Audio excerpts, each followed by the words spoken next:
Update 2.5 Ixwa Strike is out. As is usual for these patches, it has lots of bugs and initial problems, along with only 5 new ships. It may as well be 6 though, due to Hyuga's rework. I've played all of the new ships, and the news on them isn't great. Whitby is an extremely weak ship due to its horrible gun arcs, the nerf to its guns this patch, the sluggishness of the chassis, and the low survivability. The Town Class L-45 might actually be better than it, which is especially sad when you consider that Whitby costs as much as an entry-tier battleship at 320,000 research points. Etna and Isuzu have a similar story. They're both 4.7 cruisers and not particularly powerful.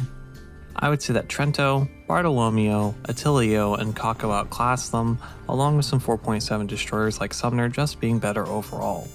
They're alright additions, but just on the weaker end compared to what these trees already have. Isuzu at least adds another ship to Japan's 4.7 lineup, but Etna isn't even really noteworthy since Italy already has 3 4.7 cruisers that are better than it. The PR-50 Rosomasha is just an insult. 6,000 GE for a Tier 4 premium when Akebono is a Tier 4 for 3,000 GE is just a scam, especially considering it's hopeless when fighting ships that take just a few matches to unlock on the blue water side of things and constantly gets up tiered to fight cruisers that it can't even kill. I like the rockets on it, which the standard PR-50 doesn't have, but it's just not worth the money at all. At last for the new vehicles is SMS Kaiser. It's just another German capital ship, and it plays exactly like the rest of them. Due to the current damage models, Helgoland is actually better overall.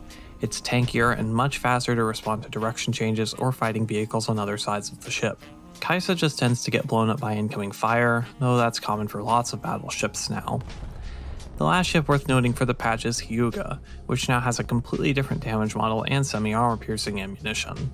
It's easily the strongest battleship of the patch, and nothing else really comes close to it.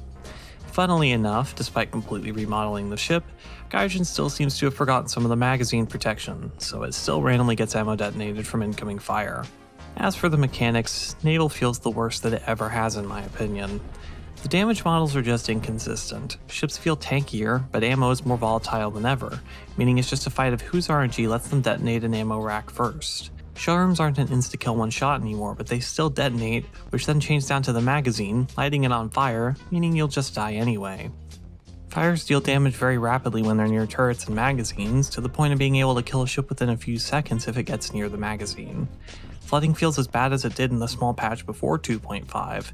Anywhere below around 20% crew, and flooding suddenly becomes far more dangerous.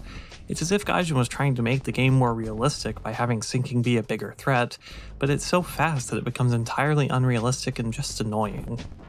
The current overall damage models and time to kill just feel wrong. It doesn't feel as if they were trying to make it arcadey or realistic, they just feel unfinished.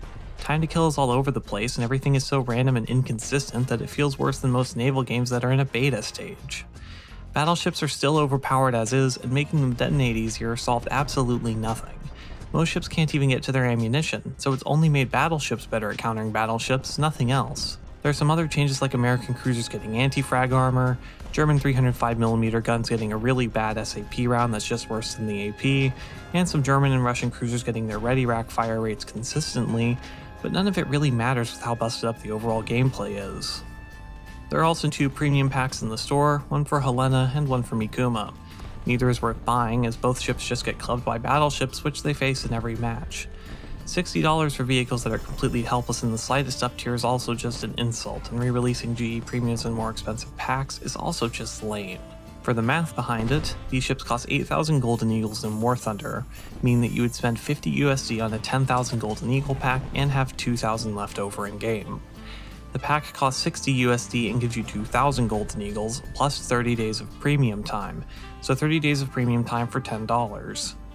Considering you can get a pack of 60 days of premium for $20, it pretty much breaks even to be the exact same value as if you were to buy everything separately, which for premiums that are around a year old, is just lame. Overall, this update really sucks. It's the worst that Naval has been in ages, even worse than the 1.95 Spey meta, 1.99 Fire meta, and 2.1 in general. It's really disappointing to watch Naval sink further and further into disrepair, and with how every update Gaijin only hurts the mode further, it's hard to see it improving because they don't know what's wrong. Until something changes, Naval's just going to be stuck on this downward slope to Davy Jones's locker. On my end, I streamed the new update on Twitch for a few hours when it came out.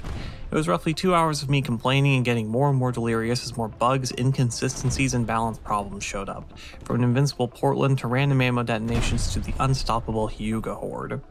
Naval is just really hard to play now. The mode is a shadow of what it was for just one short patch when the damage models actually worked, 1.101. The gameplay, the economy, the balance, everything's just out of whack, and guidance shows no signs of improving it at all. As such, while I'll still cover War Thunder Naval, I am going to change my focus a bit. I'll still do War Thunder as I said, though considering how much of a pain the game is to play at the moment, a bit less. I'll make reviews of the new ships in the order my Patreon supporters voted for, but beyond that, I'm not really sure. A few videos ago when Naval was really starting to spiral downwards, I mentioned some other games I could make videos on, but I never really did anything with them on YouTube. I didn't forget them, I just couldn't find a way to make videos on them that I would be happy with. The kind of niche that I would want to cover, videos covering mechanics and updates in detail, is already covered by people in those communities with much more experience than I have, like Spirit of the Law for Age of Empires 2 or A-Spec for Stellaris, both of which I'd highly recommend, so I've struggled to find a kind of content I could make that I would be happy with personally. Giving it more thought though, I know where I want to go, covering history, ship designs, those kinds of things. It's more interesting, there's more to talk about, and some random game devs won't be able to damage history with an update. I made one video on the history of the Northampton class with another near completion and more in the works, along with the first episode of a new series I'm working on, Flipped Flops, covering designs that were either heavily flawed or never built due to problems with the designs themselves. Of course, these take time, so I can't make any promises as to how fast or slow any of it will be.